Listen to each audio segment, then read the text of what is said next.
Hi Bob, how's it going? Hey man, it's going good. Thanks for having me. So for those who are unaware, Bob is the guy that's the brainchild of Takeoff, and also recently he Hey. has created a mini project of his own, just like me, because we were bored during the quarantine, and he has curated a compilation of Punk rock and Singapore and everything in between. everything in between. So how many volumes have you come up with so far? The first one's out. The second one's in the pipeline. Just waiting for a couple of bands to get their stuff on Spotify, like, cause it takes like a little bit. I think about 3 weeks or something. So waiting for that to come on board. I think should be around next week. Then next Sunday I'll be dropping the second one. By the way, Jai from Operations Party says hi. Oh, cool. Hi, man. Yeah, So Jay's a good friend. he's a good egg, man. Like I spoke to him just moments ago, and for some weird coincidence, he did mention about you and Takeoff and such, and I told him that you're the next person I was gonna talk to. So Oh, there you nice. are. Nice coincidence. Yeah, Yes, Jay's a man. good guy. So firstly, I would like to applaud your efforts in coming up with Hey, thanks, a man. Small thing. Spotify playlist that is catered towards local music.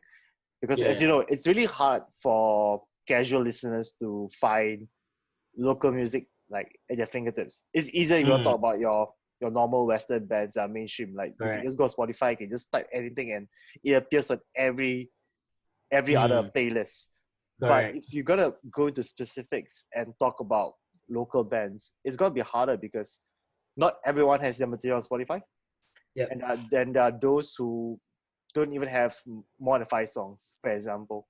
So, Mm. how do you go about starting this little project of yours? Like, how do you like source the bands out, and what goes into the selection of the bands into this playlist?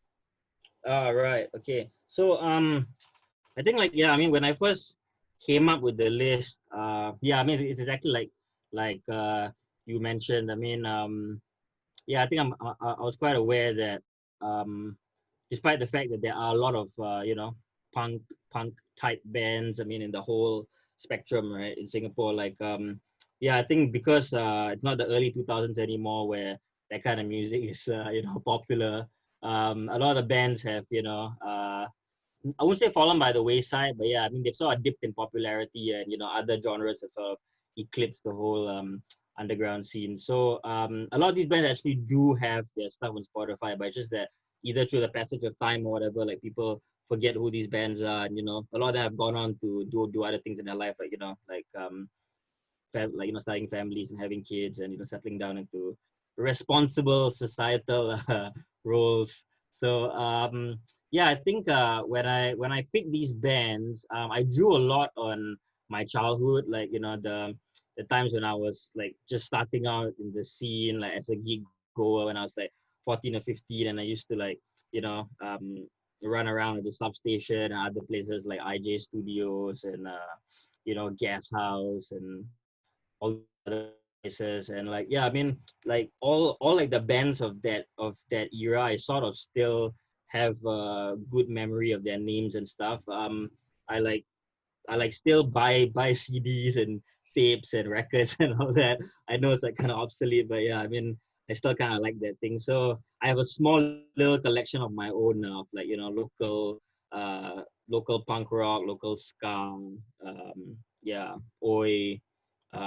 reggae, whatever. Yeah, from that era. So when I was trying to come up with this playlist, yeah, I mean, I sort of unearthed my old collection, like look for the names again, and then tried to see who was on Spotify. And then turns out that like shit, like a lot of them actually are like on Spotify, and they actually have the stuff on there. It's just like it's quite sad, but the monthly listeners or the followers is like quite little. So I thought like, wow, cool. I definitely should include them in this. So I just drew on all of that, came up with something that was a homage to what I grew up with, and I just released it. And it's nice that there's always striking numbers, I would say, where you come up with a compilation Yeah. like that. It allows casual listeners to check these bands out, like one after Mm, another.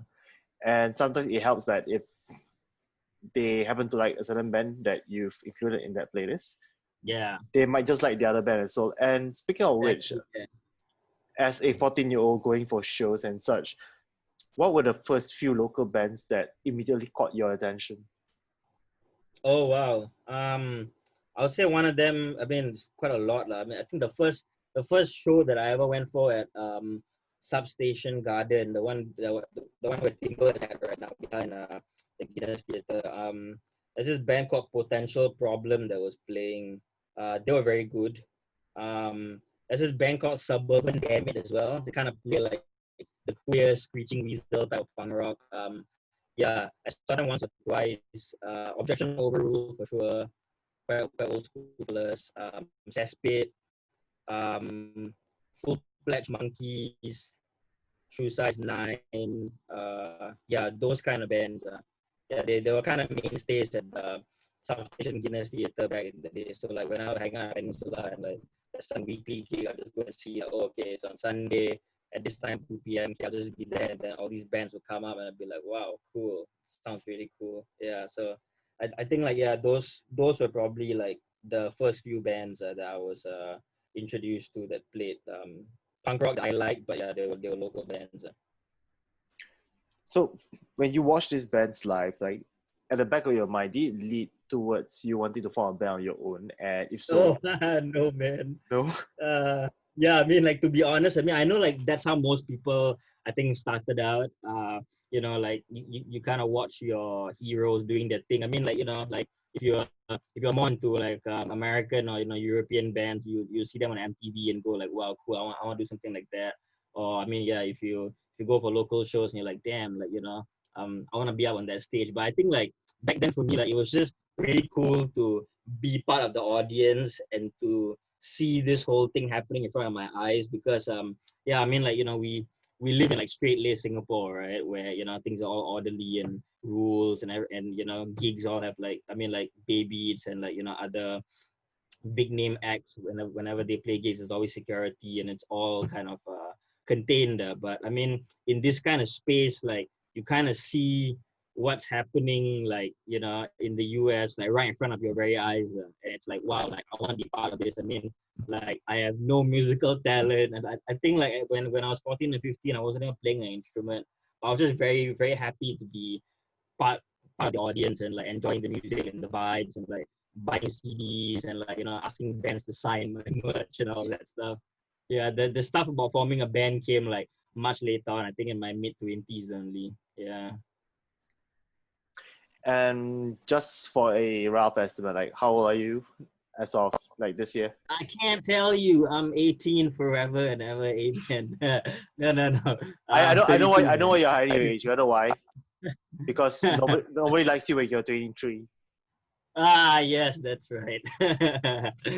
Yeah, I'm 32, man. Like the inverse of 23. So I would say that we're actually pretty much similar in ages. So we definitely Yeah, are the guys that grew up during the era where bands like Sum 41, Blink yeah, that's right. 182, All Mm. American Rejects, Jimmy Eat World, those were like the bands that were pretty popular at the point of time. And they were playing on mainstream radio. Mm. And truth be told, like as a secondary school kid, as someone who prefers music with more melody and catchy hooks and everything, Mm-hmm. it wasn't, of course, like, my favorite genre, which is rock and metal. Like, I couldn't get Yep. to listen to that kind of music on the radio. So when I listen to Mm. this kind of bands, I can appreciate it because they have catchy lyrics, they have Yeah. issues that that connect to the youth at that point of time, Mm. and That's right. and for me, like, to be honest, at the back of my mind, those kind of bands will always have a place in my heart because All right. it reminds you of better times. It reminds you when you were in secondary school, just Yeah. trying to look cool and shit. And of course, your friends don't really care because your friends are just like, let's go and play football. And you're like, oh man, I want to check out like the new, what was it, like the new Blink 182 album or something. I Yeah. think that was, what was the album that I bought? Take Off Your Pants Jacket. Take a Advantage Jacket. Yeah, that's a classic, man. And Blink 182 was like one of the bands I thought was really cool because Yeah. I bought the cassette for Animal of the State. Mm-hmm. And to be honest, I kind of had to hide it from my mom because of the cover. Oh, It was kind of weird. because of the on the front. It was kind of risky, and I was just like, Yeah. this band's kind of catchy, man. Like, I just learned on the radio, but crap, like the cover. And like how for us, I mean, kids now, they are lucky because Yeah, you can just get it. Yeah. they can just buy anything and they can, their parents are pretty okay with it. But I think our generation of parents are like, Yeah. Yeah. if you see like a hint of cleavage, you're screwed, man. Yeah, that's right. Correct. Like I remember the Blink DVD, right? The Urethra Chronicles, the one which they released, I think around the time when Enema came out. I remember going to HMV when I was about 15 or something, and asking them if they carried it or if they were willing to import it or something, and then they checked the system, and then they're like, oh sorry, we can't bring in this DVD, it's banned. Yeah, Wow. because all the nudity and the fucks and all that. But then now, like, I mean, it's readily available on YouTube, or you can just, exactly what you said. Now on the subject of acquiring CDs or DVDs for that matter. So when you mentioned about HMV, are we talking about the HMV Heeren? Yeah, the Heeren one, man, the OG. Yeah. Oh man, I love that place, man. I love that place, man. I spend so much of my time there.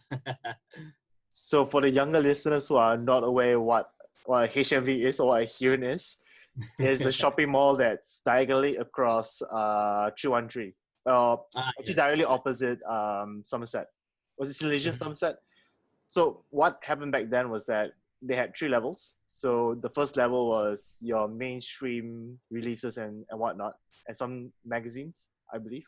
Or I think they moved to the third floor. I know that the third floor was gaming and stuff and movies. Yeah. But the second level, man, that was where the hotbed was. Yeah. You find your niche rock, punk, metal section, and you start exploring all the CDs and such. And I think that's how like part of our music education arrived, by browsing through all the CDs, and we just come across like a name, and we just thought, oh, that looks kind of interesting. Let's have a go at it. Yeah. And then you just check the bands out. It looks cool. Looks good. Go listen to it. Yeah. Ironically, that's how I discovered Alkaline Trio. Oh, nice. Cool, man. Nice. Actually, no, but more importantly, that was how I discovered AFI as well. Oh, nice. AFI is awesome. Yeah. So I would say that AFI is one of the defining bands for you. Yeah, it's defining bands for me. It's easily one of my top 5 bands. And this surpasses like any metal band that I listen to anything, because these are the guys that I watched it because they were like a combination of punk and goth. Yeah. And they had like spooky themes and everything. And David Havoc, man. Like if you look at the guy now. David Havoc, man, yeah, he's awesome. Have you seen how he looks like now? He doesn't age, man. He looks younger than the both of us combined. Oh really? Oh yeah. Actually, he has really good skin and he maintains himself very well. Yeah, he does. Yeah, I think a couple of years ago he acted in Tim Armstrong's like mini movie at the Rock and Roll Theater thing, and he played the devil. Like, wow, he still looks like super good, man, for his age. He does. Yeah. So he was one of my personal idols growing up. Like when I look at David Havoc, I look at him and I go, and this guy is like so cool, Yeah. With the hair and the makeup and everything. I was just like, man, I want to emulate this guy. And this is gonna be the uncoolest thing I'm ever gonna say, but he was the reason why I started to wear eyeliner and nail polish. Oh, that's cool, man. Of course. Yeah. So when I bought like magazines, or when I bought magazines back then, like Kerrang was like the rage and everything, and I looked through the coverage, and this was in between the Sing the Sorrow and December Underground. December Underground, right? Yeah. And I was looking at him, I was like, man, I want to emulate his look and everything. So I started experimenting with makeup and such, and my mom flipped because she's like, what the fuck, Right, but no, man. Yeah, we're just having a good time. Who says eyeliner's only for girls? Yeah, if David Havoc can rock it, so can I. Yeah, man. Like a generation before, it was Robert Smith from The Cure. Like all the 80s kids got it from there. For us, it's like David Havoc. So now we gotta travel back in time and put you back in the shoes of 15-year-old Bob, man. When you were 15, what was the punk or pop punk band that influenced you the most or caught your eye? I think definitely would have to be the band that is surrounding you right now. Like Blink is, I mean, was and it still is a very big influence. I mean, I think it's quite undeniable. I mean, I think a lot of people, whenever they ask about the influence, they always try to cite obscure bands that no one's really heard of or whatever, just to be cool. But I mean, I have no qualms with saying that. Yeah, I mean, my first foray into punk rock was Blinker. Just seeing it, on TV and listening to songs on the radio, and you're like, wow, this sounds like really cool. I mean, when they first released like What's My Age Again, I was like, wow, this is a really cool song, and it kind of speaks to how I feel right now at 13 years old. But then I kind of just thought that they were like a one-hit wonder band.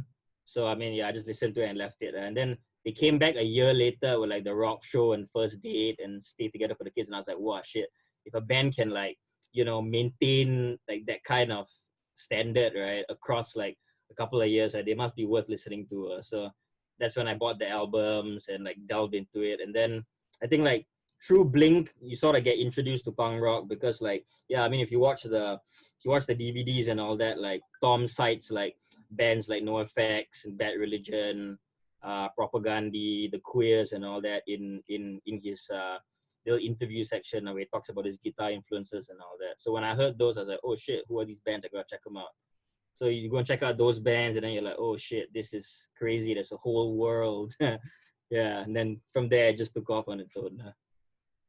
And I agree with you on that, because I would say that some people might be dismissive, or they'll say that, oh yeah, pop punk, like it is what it is. It's kind of catchy and kind of pretty popish kind of music. But Yeah, you look like you say, when you listen to their interviews and you hear them talk about their influences, and you realize that they come from a very diverse background. Like you're talking about guys who are basically like the first wave of punk bands. You're talking about yeah, that's right. hardcore guys and everything. And then when they start citing those influences, you in turn are curious to find out who are these guys. Correct. Like for example, like they talk about like Fugazi, or they're talking about Gorilla Biscuits or stuff, and then you're like, what are these names? Like, what's a Fifth Normal? What's what are all these bands? And then you start checking them out, and it's just like, wow, mind blown. Yeah, it's just mind blown. And I'm also kind of thankful for that. That I say, even though pop punk has a small piece of my heart, but it did play a cognitive role in allowing me to discover like different other bands as well. And some of them are like crossover genres and everything. And then as you grow older, you realize that your heroes also started to branch out into like other projects and such. Like for example, like Travis Barker, like he does frequent collaborations with like various musicians, and oh yeah, that's right. And I think that's kind of cool. And yeah, there are like a few other bands that, okay, unfortunately there are some that fizzle out, or they just fade into obscurity. Like honestly, I do not know whatever happened to Sum 41. But then they're still releasing now, but I mean, yeah, they're not as huge as they used to be. That's right. And then also there are some bands that kind of outstayed their welcome. I'll give you one case in point. The Offspring. Oh, right. Okay. You feel Offspring overstayed their welcome, right? I felt they overstayed their welcome. And I say this because I watched them in Slovenia for Punk Rock Holiday back in... Oh, no way. Okay. Oh, you went for Punk Rock Holiday? I did. Oh, you heard of it? You heard of it? Yeah. That festival, yeah. Yeah, 7 days of beach fun and cheap booze, man. Awesome. Let's just say that if you're not going to Punk Rock Holiday, they had to postpone it to next year, by the way. So you still have a chance to go. So at Punk Rock Holiday, before 4 p.m., you can get tall can Budweisers, like Czech Budweisers, for €1. Oh wow! Festival prices. Yeah. So I would like before I enter the premises, I would like stock up on like 6 or 7. Right. And the security asked like, where do you get these beers from? I'll be like, and they're like, oh yeah, okay, sure. But then I was like, how am I gonna finish like 7 cans of like? How am I gonna finish like 7 tall cans in like an hour or so, man? Because they're not gonna stay cool forever. Oh, yeah. Festival struggles. Yeah, just drink, man. Drink or like make friends and trade with them for whatever they have. Barter and stuff. So my punk rock festival experience came in 2017 through Punk Rock Holiday in Slovenia, and that was when I caught some of these bands that I used to listen when I was a teenager. So we're talking about guys like The Offspring, which was vastly disappointing because Dexter Holland just didn't sound as though he was really into the set. He just sounded right, okay. A bit like not enthusiastic about it. Yeah, he just sounded like, let's just go through the motion. But there were other bands that performed which surpassed my expectations. So one Okay. was Anti-Flag. Their set was Oh, sick. Anti-Flag is always good, man. Yeah. No, they are Yeah. good. Always good. I give it to them. Yeah. They are good. But the show in Slovenia was just batshit crazy. Because you're Right. talking about like the crowd opening up flares and Yeah. just going mad, and the band was just playing along to it, man. So Nice. that was a very memorable experience. And the other band is Pennywise. Oh, Pennywise, right? Well, you saw Pennywise, I was sick. But here's the thing: everyone knows Pennywise for that one song. But they're Wow, actually bro. pretty. Okay, nah, man. They got so many good songs, though. But they have other good songs as well. I cannot name them right now because Yeah. I can only name Bro Him, but it's still a good song. It's still a good set, I would say. Yeah. Yeah. But I think it's, the one band that caught my surprise was Less Than Jake. oh, Lesson Jake's very good. Yeah. Ska punk, man, never fails. Doesn't feel, man. Yeah. And they are actually pretty crazy Yeah. live. Correct. So speaking on the topic of live festival experiences, have you ever like had the experience to check out like some of these bands through a festival yourself? Yeah. I mean, let me see. So, I mean, I've been for a few dedicated gigs overseas. So, 2008, I think, after I finished army, after I ORD, I went to London. Then I caught Rancid there at the Astoria. Then I went to, yeah, Rancid is really cool, man. Fucking sick. Then I popped over to Southampton a few days after because Newfound Glory was playing. And then like, yeah, I mean, like, people would think like, Newfound Glory, pop punk band and all that, but I swear, right, the mosh pit at Newfound Glory was even more intense than the Rancid one. And my specs back then like came off in the mosh pit and people trampled all over it. So like I couldn't see much for the whole gig. And after the gig, I was looking for my glasses on the floor and then I found it all like crumpled up and broken. I had to go to this optician to like get a new pair. It was like really expensive. In 2009, I went with my best friend Sean to Australia. Went to Soundwave. So Soundwave, who was playing that year, Less Than Jake played, Newfound Glory, Alkaline Trio played, couple of other, I think like the Nine Inch Nails, um, not Metallica, but some other big metal band. The Megadeth or Maiden or something. Yeah, so that was another one. And then a couple of years later, when I was also back in London, 2012, I think, I caught The Offspring. They were doing their 10-year anniversary tour for Ixnay on the Hombre. So that was cool. But I think I think maybe back then he was a bit younger. He was quite into it. Like he still sounded like he was in his early 20s. Think maybe he's changed now. I saw Blink in 2011 or so. Like, but Oh. but yeah, that was just their own gig, the Honda Civic tour in the US. So yeah, I mean, sadly I haven't been for many punk rock festivals, except for Soundwave, I suppose. But yeah, it's always a good time going for those things. Like some like for me, the band that was lackluster at Soundwave was actually Alkaline Trio. Like they're one of my favorite bands. But at that show, just seeing my ass Kiba like didn't give a fuck. I wanted to play and like go off stage. I was quite sad about it. Oh man, yeah, it's Yeah. kind of a bummer. I mean, ironically, like he's the lead singer for Blink-182 now. Yeah, now he's been playing in Blink as well, right? Yeah. But I feel I get what you mean. Like you travel quite a distance to check this bands out, and Yeah, I want to put on a good show, man. yeah, like the least you could do is at least do a decent show, man. Yeah. And it sucks, especially if it's like one of those bands that you listen to while growing up. It didn't Right. hit so much for me when Offspring was kind of lackluster because I thought they were catchy, they were good, but they're not one of my favorite bands. So the Right. disappointment So no wasn't no that bad, no loss of right. Okay.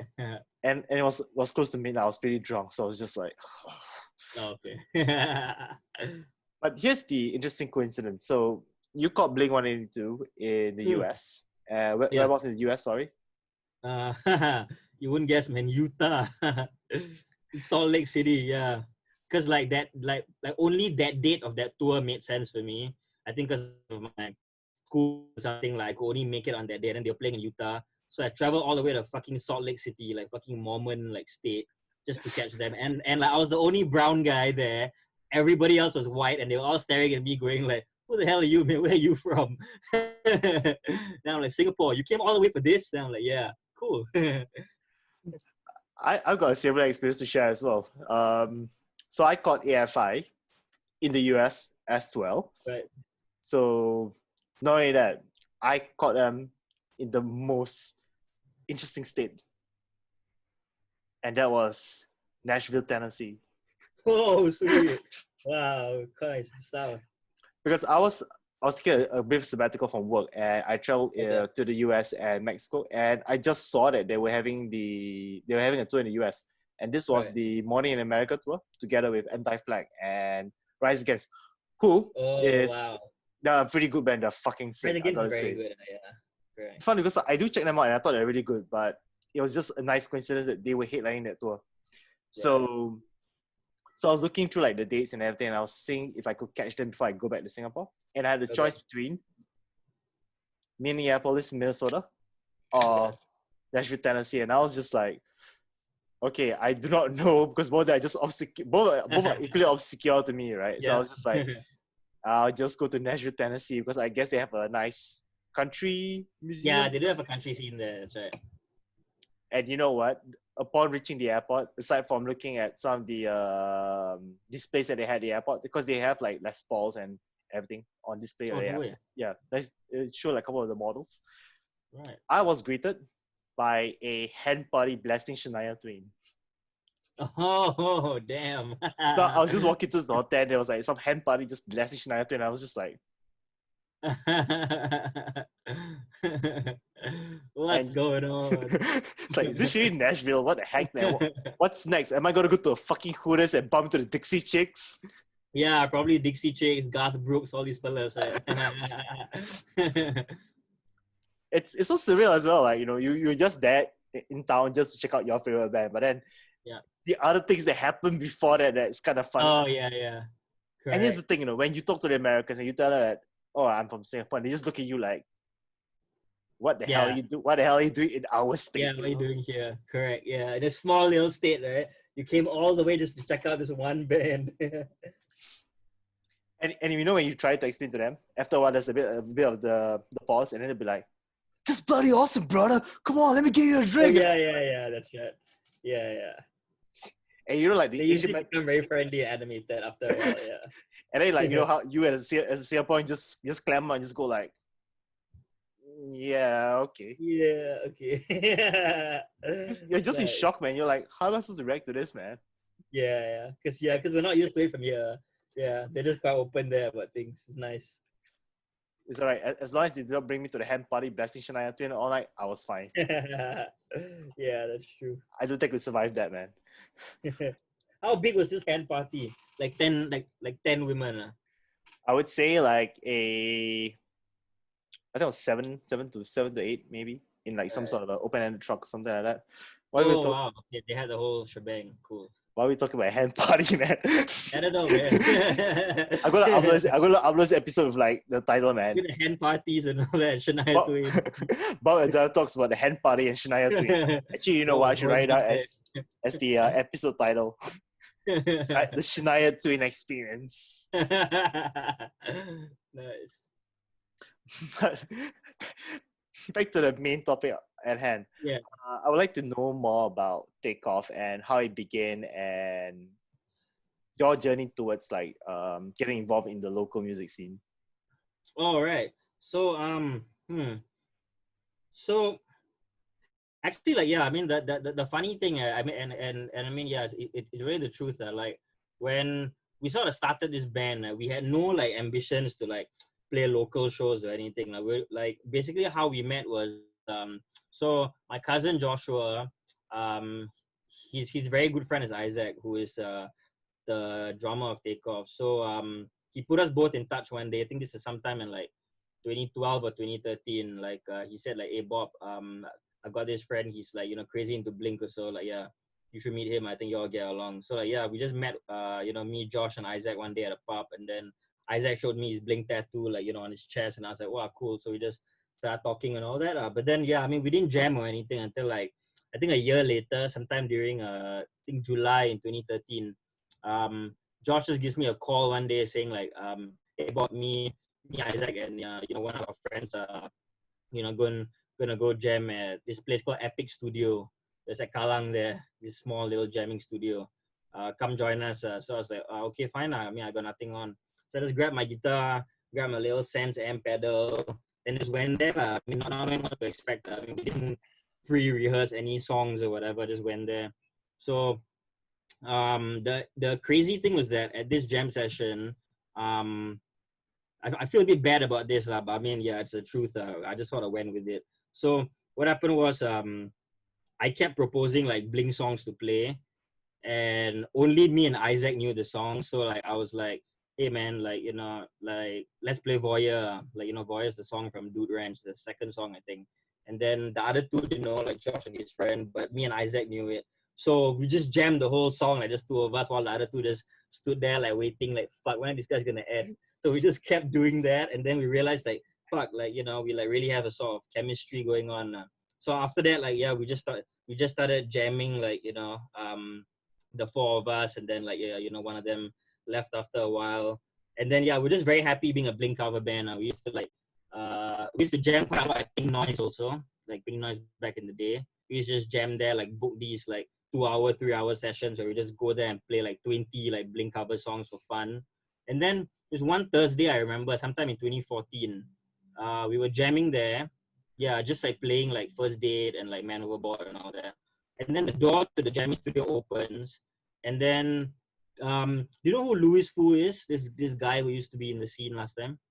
Yeah, I know who that is. That guy. He Yeah. used to be in, oh man, I can't remember what band he was in, but I He know used to that be in name. Glassmouth, I think, a long time ago. But yeah, so him and his friend Clement, they both opened the door to the jamming studio, and then they're both like basically dancing in the corner while like where we're playing these Blink songs. And then like I'm sort of thinking like, whoa, what's going on here? And then like we stopped playing, and then basically they say that they're organizing a show at Pink Noise that weekend on Saturday, and one of the bands pulled out. So they're looking for a replacement, and they heard us playing Blink, and they thought that they asked us to play. So I think without batting an eyelid, I just said, yeah, okay, sure. So yeah, so they said, fine, these are the details. Just be here at Pink Noise at 4 p.m. on Saturday. See you guys then. So they left, and then like we're kind of like shitting bricks. We're like, wow, this is really cool. And then we find out later that like bands like Decipher, Emily in Denial, Sparkle Driven Fairy Tale, like that was like one of their first few shows. So we were actually playing with them. So they're all playing like these cool originals and all that. And then like we were, I think, the second last band or something. We just went up there and played like Blink covers at the whole set. And everyone fucking like went nuts. Everyone was like screaming along to like Dumpweed and First Date and all the small things. And we're like, wow, shit, it's been like 20 years since Blink like was a thing, and like these kids are like like screaming for it now. Like, this is amazing. So I think like after the set, like people came up to us and said it was really cool. They enjoyed it. Like, we made them feel like teenagers again and all that. And then I sort of sat down with Isaac and told him like, hey man, like maybe we should do something with this. I mean, it does seem like there might be something here. And then from then on, like yeah, we just started writing songs, and then yeah, and then it sort of happened after that. Like, we made friends, people call us for shows, and then it just picked up from there. So it's quite by chance, really. Yeah, like yeah, we didn't like set out to be a band. But I always like a beautiful accident. Like you guys just set out as a covers band initially, just to have Yeah, fun, just to recapture those old memories and everything, and then that's right. it just materialized into something even more. And the catalyst was through a show, and then when you saw how the crowd reacted to it, and you realize that you guys have something going on. Sometimes Yeah, certain things, like you cannot force crowd engagement. That's the one important thing. Like, you cannot uh-huh. force a reaction out of them. Like, in order for you to get their attention, it has to be coincidence, really, because you do not know Yeah, what that's they right. like. You're not mind readers. All you have to do is just do the whole try and error and just figure out what works with the crowd for you. And That's I think right. in your case, like through the Blink covers, you have rekindled that nostalgia, and then it just sparked something in them, and they just have fun. Yeah. I mean, honestly, like if I would go to a show, if someone plays like a cover song of a band that I like, it's even Mhm. better if it's an obscure song, because I'll be like, Yeah. I oh didn't know god, they listened to this too. yeah, Yeah. it's kind of awesome. So, but from there on, like, how did it materialize from like take off being just a Blink cover band to a band that plays original music? All right. So Yeah, so um I think like yeah, I mean like Isaac and me were quite serious about the band and all that. Yeah, my cousin Josh, I think at that point in time he had other sort of commitments. So yeah, he said he couldn't commit to a band and all that. So for people, I couldn't really find anything like suitable. So we did this thing where soft.com, right? Yeah. The Singapore website, the music website. Yeah, so we actually like posted this little advertisement there like looking for a bassist. We played this kind of music, like with this kind of influences. And I think I had that one line in the advertisement, like must have a sense of humor, because that's quite important to me. And then yeah, I mean, I just posted it and didn't think too much about it. I left my number there and everything. I thought no one would message. And like fuck man, like I think in like 2 days or something, I had like 3 messages from these 3 guys who were interested. One of them was Vagish. I think the first guy who messaged me was Vagish, our first bass player, the big hulky handsome guy. So like yeah, he messaged saying that hey man, saw your advert, are you interested to play, and I have a sense of humor that will make your balls cry or something like that. He was quite funny about it. Yeah. Yeah. So I mean, without thinking about it, I mean, like we told the other two guys, like yeah, like like this guy messaged, so we'll see how it goes. So yeah, we just gave Vagish like I think like 14 songs, like quite a lot lah. Gave him like 14 songs to play. Like we gave him like Carousel, all the like difficult Blink stuff. And then yeah, we just met at Pink Noise one day, me, Isaac, and him, and we jammed, and everything just flowed very well at that jam session. Like we didn't have to say anything. Like we just knew the song, we just played it, and there were no hiccups or anything. So we realized there's quite a lot of chemistry. So after the jam session, we went nearby to Blue Jazz for a drink, and then Isaac told Vagish like, "Hey man, you're hired. We're not paying you anything, but yeah, you're hired for the band." And then yeah, he was very happy. And then yeah, and then yeah, I think at that point we were quite serious about being a band, so wanted to write songs and all that. So Vagish would come over to my house quite a lot. To sit on my balcony and like play acoustic guitars and like try to write stuff. So I think that's how like I think the first few takeoff songs came about. Our first recording, we did it at this place called the End of Recordings. It's at Lavender there, King George's Avenue. So we went there and recorded like a three or four song demo. Yeah, this is back in like December or November in 2014. Yeah. And then after that we just like me and Isaac basically came into my room here. Both brought our laptops. We burnt like 200 copies on CDR of the demos, and then like put it into like these paper sleeves, and then like giving them out to sort of promote ourselves. And then yeah, from there like we just started getting called for shows. Wrote a couple more songs. I think like we wrote Sex Face a bit after that. It's a funny song, like I think like less than 2 minutes. And then like yeah, like people liked the music and they just started like latching onto it. So that was really cool. You just saw it happen from there. And now that you mentioned about like the whole CDR and stuff, man, I remember a time where that was one of the few, and that was actually the most how to put it, right? If a band can afford to burn to CDRs and everything, they're like pretty much up there, Right. Yeah. Because back then, like there wasn't Spotify, there wasn't Yeah, it any, wasn't there wasn't Spotify a and all. It was Bandcamp big. or anything. Yeah. So if you want to get your music out, like CDRs, man, and handwritten messages and whatnot. Yeah, that's right. Handwritten stuff and all that. Yeah, we did a lot of that stuff. It was quite cool. Yeah, I think it fried my laptop though. After going a 200 CDs, my laptop never worked the same way again. I think you just had a meltdown, man. You just Yeah, I couldn't take did. the pressure. Correct. Well, yeah, that's pretty much how it started. Yeah. But also the next question would probably be more along the lines of now being as the performer, and now you're being in the shoes of the guys that you watch growing up. Right. How do you try to get the attention of the crowd? And bear in mind, if you're talking about like the younger generation that's coming up, it's got to be way harder for you to get hold of them to like at least sit down and listen to at least 2 songs, because for one, I noticed that they have a short attention span. They Right. tend to move, they get kind of fidgety, and for them it is also about popularity. For them, like if it's a band that is Yeah, for sure. not mainstream or popular, then they are less inclined to checking you out. So Mm. for issues such as that, like how do you go about handling it, and how do you try to capture their attention right away? Right. So I mean, yeah, we've definitely been on the receiving end of that. I mean, like, we've organized shows or played at shows where, there aren't many people who come, but we've also been very blessed to be at shows where, it's completely packed out and people are going nuts, singing our songs to us and all that. So it's kind of been a nice mix of both. I mean, in some way, I try not to think about it too much because, I mean, yeah, just like what we said earlier, right? I mean, um, in the same way that, we've traveled we've traveled overseas to watch, like, our favorite bands in like Europe and Australia and the US and all that. You kind of never know who is there, like who made the effort um to take time out of their schedule or lie to their parents or play hooky from this or that to come to a gig.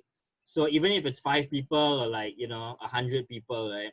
Like we always just try to have fun with what we're doing. So I think like the amazing thing with that I saw or realized over the time that we've been playing, right, is that when you're sort of into the music, like for itself, like if you enjoy playing the music and if you're having a good time and if you're joking around with your bandmates on stage and dicking each other off and just having a good time, right? People can see that, right? They automatically like gravitate towards it, right? It's not something that you have to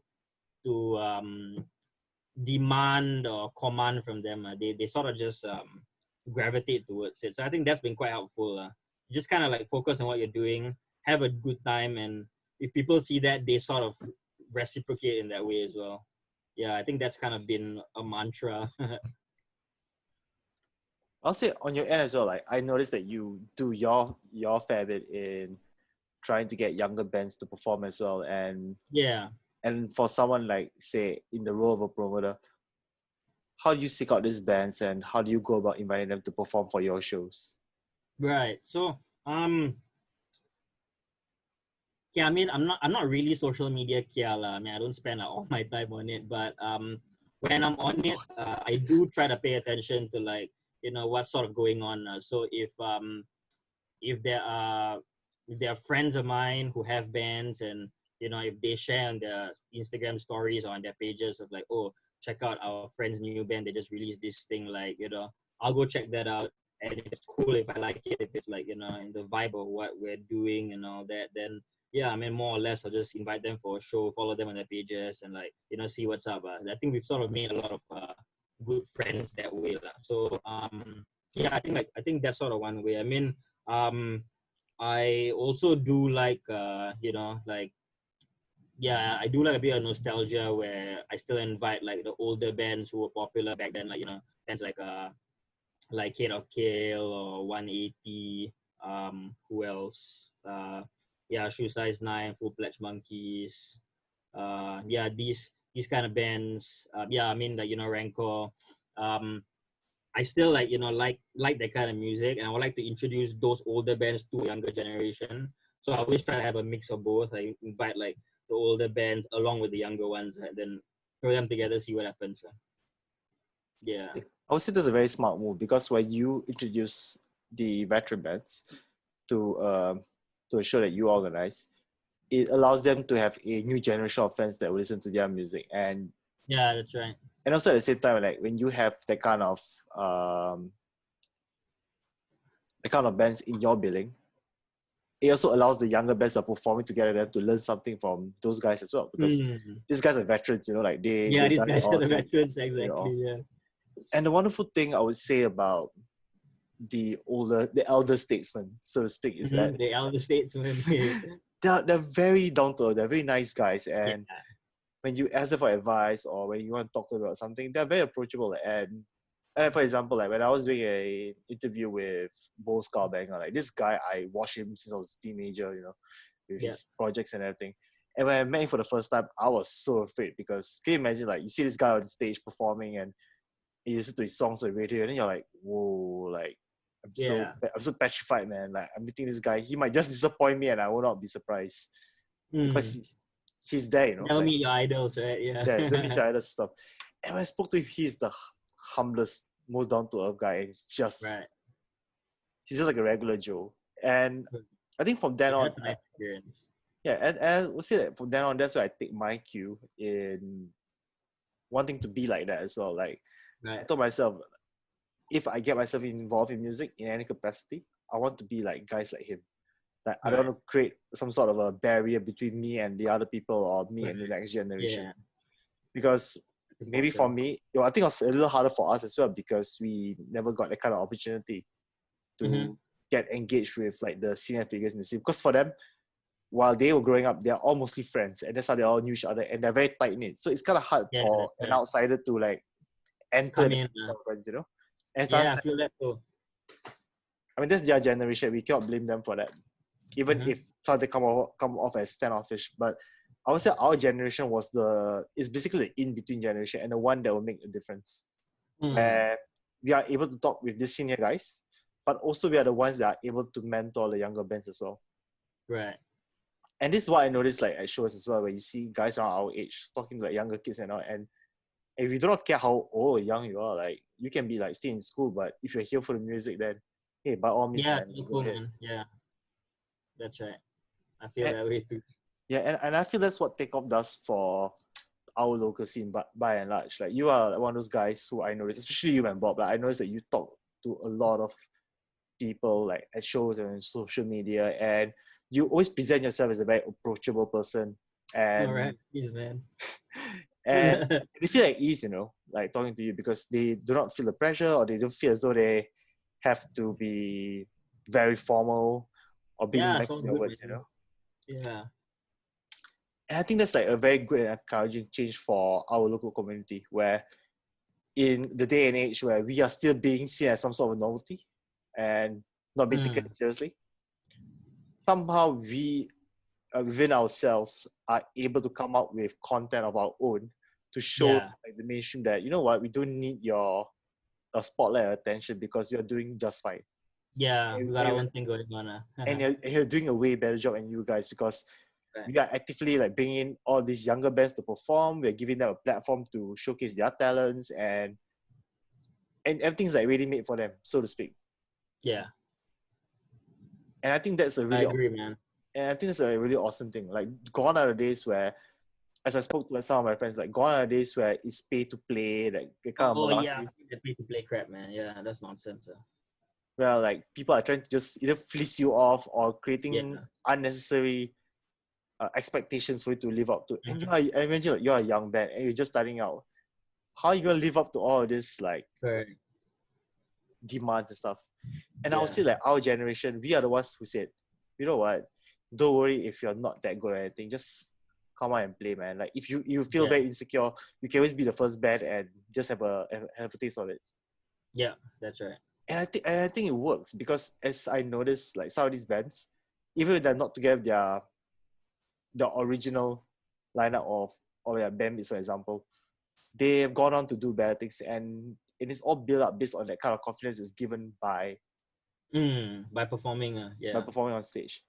And I would say like to me like finish off the conversation more or less, like in your point of view, how do you feel Takeoff will be able to provide more of these chances to the younger generation, be it through your music or through organizing shows? Wow. Cool. I mean, yeah, that whole thing is quite. I mean, yeah, it's quite a. Don't know. I mean, like honor is a very like cliche, stupid word to use, but yeah, it's very nice to be thought of in that way. Cause I mean, yeah, I think when like we started out, we never thought we'd be sort of doing this. I mean, we just thought we'd play some shows, dick around, and have a good time. But I think like yeah, I mean, the more you sort of get into it, and the more you meet bands, and you meet people, and you understand the scene a bit better, and like why it sort of is the way it is, and all that. Then you sort of feel some kind of need to like what, like I'm gonna try and do something in whatever small capacity I can to like make this better. I mean, like it's not gonna change like things overnight because like I can't dictate trends in the US or global like music tastes or whatever. But yeah, I mean, insofar as there are there are good bands out there, or I mean the young bands starting out and all that who want to play and who are passionate about music and who are cool. Yeah, I mean, like I'd be more than happy to put them out for shows. it's also cool, I think, because like we've had some bands also who when they started out and all that, they said that, yeah, I mean, like we didn't know that, you know, this kind of music was still popular, but then when we sort of saw you guys doing it and having a fun time, we thought that, hey, like, you know, let's just give it a go. So it's quite nice, like, to have that kind of thing told to you. I mean, yeah, I'm quite happy about that. So yeah, I think insofar in whatever capacity that we can, yeah, probably just keep organizing shows, you know, keep helping to promote, share the band's music. Yeah, I mean, like, you know, the playlist, I think, kind of helps in that sense. I totally wasn't expecting the reception with that. I thought I get like maximum 20 or 30 followers, but fuck, it fucking blew up. It's like now, like, you know, more than 150 or something. It's really fucking crazy. So yeah, I think just through all these things, hopefully, like, yeah, can do something small for all the bands who play and, yeah, who play locally in this particular style. Yeah. I would say like every small gesture really helps. Like, for example, like you said, when you created the playlist, like obviously you're not doing this with the objective or just wanting to get likes or some or get like a lot of shares. For you, it was just, well, you know, I just want to do because I do it out of passion, Yeah. and next thing you know, it just I don't know, man, it just became very popular. People were just Yeah, latching it on, just fucking exploded, man. It was crazy. Yeah. It was really quite heartening to see. A lot of people are still into the music, and yeah, very nice. and I would say, you know, at the end of the day, it really helps that when you start on something, it's always good to just doing it based on the love of it and just for fun, because Yeah. it feels better that way, where you don't have any expectations whatsoever, and you can have fun with it as well. Like, you can dick around, you can make fun of it, or even like for me, for example, like when I do the video series, I have no qualms like swearing or just laughing or not even sounding very professional, because to me it's these are my friends, man. I mean, Yeah. I don't have to sound like a CNA presenter, you know, and Mm, I don't have to wear like a nice jacket and tie sort of thing while talking to my friends. Like, right. it's all about fun, and I really hope that, you know, with the younger generation that's coming up, I mean, it's been addressed that some of them may not even be into the same kind of music as we do. But Right. as, Yeah. but as you said earlier, you know, you were surprised that there are people who listen to pop punk still. Yeah. That's right. Such is its longevity, man. And Yeah. even I'm surprised, because you would think that it's gonna go like the way of the dodo, where it was cool back in your teenage years, and then no one cares about it anymore. Yeah. But now it's like, I wouldn't even say it's a revival. It's always been there in I some think it's shape or always been form. there. Yeah. Just sort of teasing it out again. That's all it is. It's always been there. I mean, we were not gonna like maybe turn back the clock and try dressing up like our heroes back when it was that era. Yeah, with the I'm not, chino shorts and the long socks. I mean, we're not gonna like, for example, I'm not gonna dress up as one of the Madam Bros from Good Charlotte, man. Oh yeah, that's right. But at least through like the music that we listen to, I'm actually kind of happy that it has a long staying power, and it has gotten, you know, a crowd, like regardless of age or any generation, to come for shows, for Yeah, example. And I would say, like, you know, even the most hardcore or the most toughest of metal dudes, like, you ask them what they listen to in their during their teenage years, I can wager with you that there's gonna be one or two pop punk bands that will oh, of emerge. course, man. Yeah, it's quite universal. Because you can't deny that's the popularity of that genre during our teenage years, Yeah, and now, like, looking at our own local scene, if we were to focus on that, it is also gathering that kind of attention as well. And I really hope that bands such as Takeoff and the like can prolong this interest, you know, within yeah, that would our be music nice, man. community.